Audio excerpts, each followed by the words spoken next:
tried professional fighting? Professional? Like this. I have someone who can train you. You're too predictable. You'd be lucky to last 3 seconds in the ring.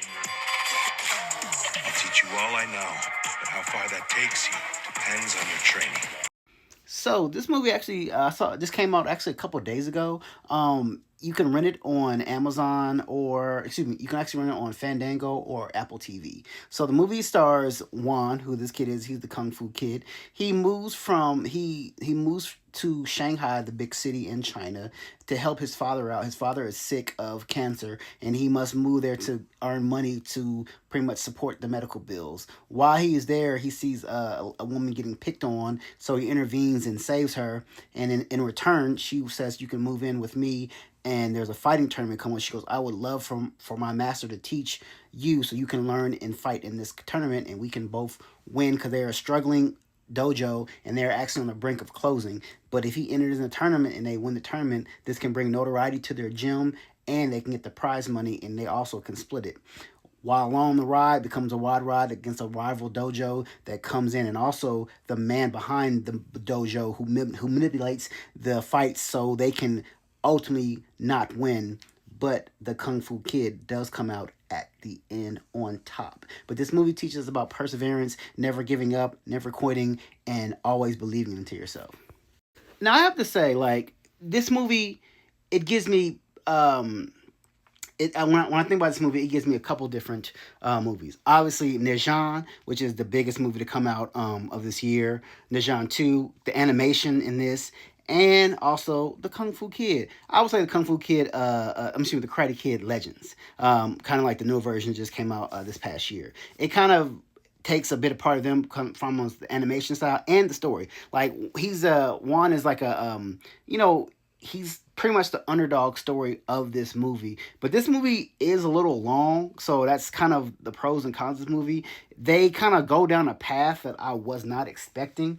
I'm not going to say it was bad. I'm not going to say it was good. But, like, when you get to the meat and potatoes of, like, the ending, and you think it's going to go one direction, like, oh, yeah, like, he's going to beat the bad guy, and he's going to, he's going to bring honor to his dojo. And then, like, this curveball that gets in there, and then it just kind of twirls around, and you just kind of like, what the hell just happened? It's something that a lot of us, I didn't see coming at all. But it kind of teaches us, like, this story has like a lot of different underlying themes of like never giving up, always believing in yourself, and also it shows modern day bullying almost, or how the internet can kind of manipulate any.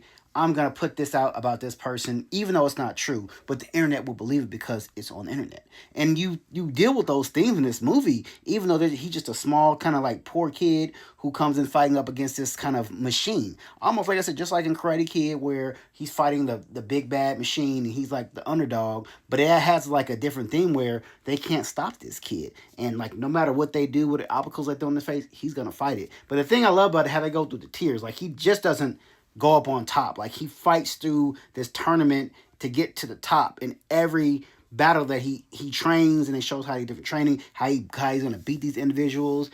And actually, it is a really solid movie. Like I said, my only con is that it's like 2 hours and 11 minutes, which to me, for a kid's movie, is a little long. But like I said, I enjoyed it because I just thought this animation was just so beautiful. Like, it was just like, it was scenes in the movie. I was like, damn, this is animated. So, but solid movie. And I was kind of, after seeing the movie, I see why it wasn't released like in the theaters, because this movie, it cost like around $40 million and it's only made like 11 million in the US. I mean, 11 million in China. So I don't know how they would have done in Spider-Man and things like that. But this movie, I think, probably would have did, if they had promoted this movie well, I think they could have done pretty good. But nevertheless, if you want to watch this movie, it's on Fandango or Apple TV. I'd highly recommend it. It's a nice little watch, a family fun movie. I got my kicks out of it, and like I said, great martial arts. If you really love different styles of karate and kung fu that they use in this, is very well done, well storied. But like I said, just a little long. They could have cut off like 20 minutes of this movie and probably would have been a lot better.